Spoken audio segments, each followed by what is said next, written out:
Hi guys! This week I wanted to talk about the topic of depression, and I actually wanted to go through the list of the 8 official symptoms of depression. And so by official I mean ones that are listed in the DSM, and just talk a little bit about each one so that you know what those main diagnostic criteria are for a depressive disorder.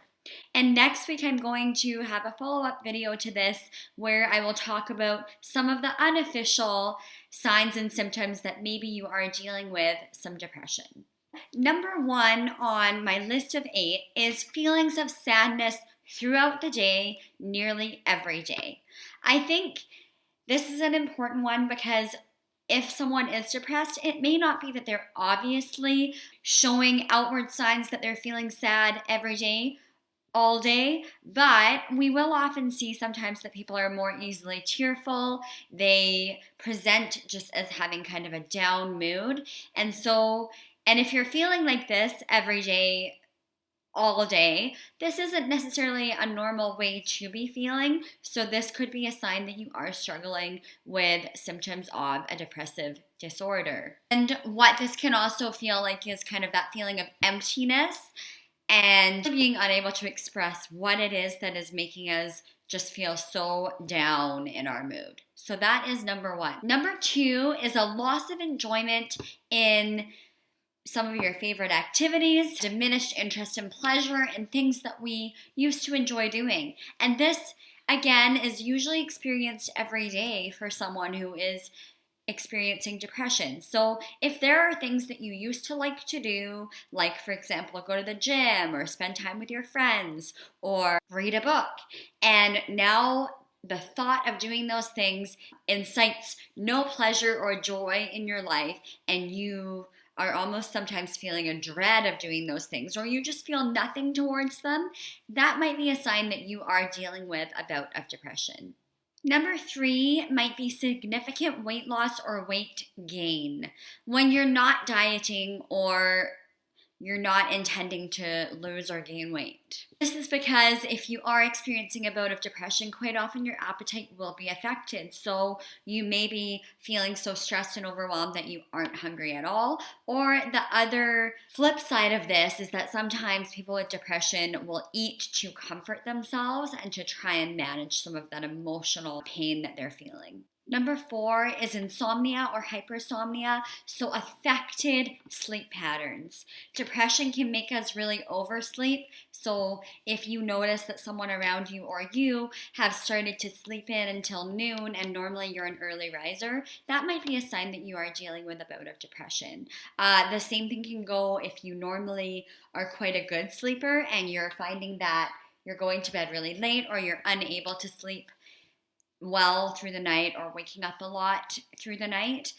This could be another sign of some depression. Number 5 is psychomotor retardation or agitation. So what this means is that we're moving faster or slower, we're maybe having trouble concentrating, trouble making decisions, or the opposite, making really kind of quick and unthought out decisions, fidgeting a lot, unable to stay still. These are things that can be linked to a bout of depression if they're really abnormal for the person in question. So it's kind of like that sense of either being restless or feeling slowed down from what your normal psychomotor state would be. Number 6 is feeling fatigue or loss of energy every day.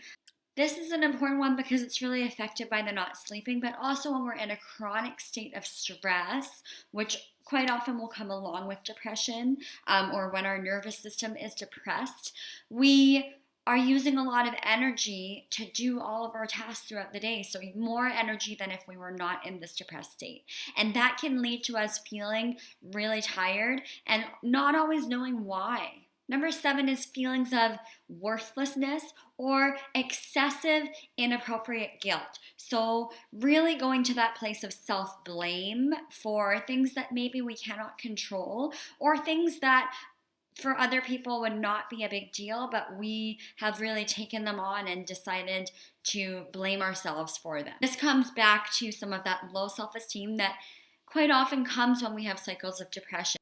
It's like the opposite of positive self-talk. Everything we do is a reminder of why we are a failure and kind of reinforces for us those feelings of depression. Number 8, diminished ability to think or concentrate, or feeling indecisive nearly every day. So if you're that person who maybe people say you can't make a decision, like why can't you just decide on things?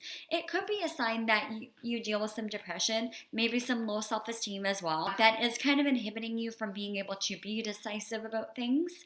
Or again, when we're depressed, our brain function is not optimal, so it can be hard to focus and have great concentration at things like school or work, or even in conversations. We might be zoning out when people are talking to us. And so if that's happening for you or someone you know, there is a chance that they could be dealing with some of that depressive disorder stuff. Number 9 is a more serious symptom, and so that is recurrent thoughts about death. And this is not a fear of dying or thoughts about a fear of dying. This is actually suicidal ideation. So when we are thinking or even fantasizing sometimes about ways that we might like to die or ways that we do wish that we would not exist anymore. This is different to having a plan for suicide or a plan of how we are going to terminate our lives. So suicidal ideation is kind of a normalized symptom of depression. But if someone is at that point where they have a plan or they know about ways that they would like to or think that they would like to harm themselves, then that is a really serious situation, and that would involve calling 911, being involved with your nearest and most local suicide prevention team. But suicidal ideation, if you are catching yourself thinking about dying and like having some positive thoughts about the end of your life, some thoughts that maybe you don't want to be here anymore,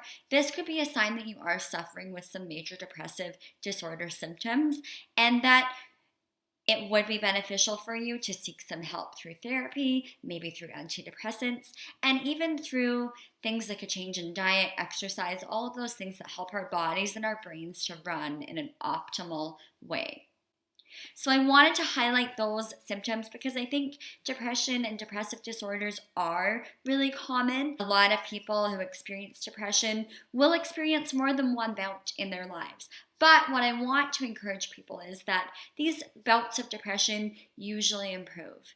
And even if we are having those suicidal ideations or those feelings of really low self-esteem and guilt, fatigue, and just generally not feeling well in our bodies, these episodes of depression usually do get clinically better, and through the use of psychotherapy, through the use of community and talking to our friends and people we trust as well, we can improve them ourselves. I just wanted to make this video to encourage you not to suffer alone with depression symptoms. And next week, I'm going to talk about some of the hidden symptoms of depression that can also sneak up in our lives. Thanks so much for watching, you guys. Don't forget to check out my links below and my resources on anxiety and depression and some ways that you can use mindfulness to overcome those in your own life. Thanks.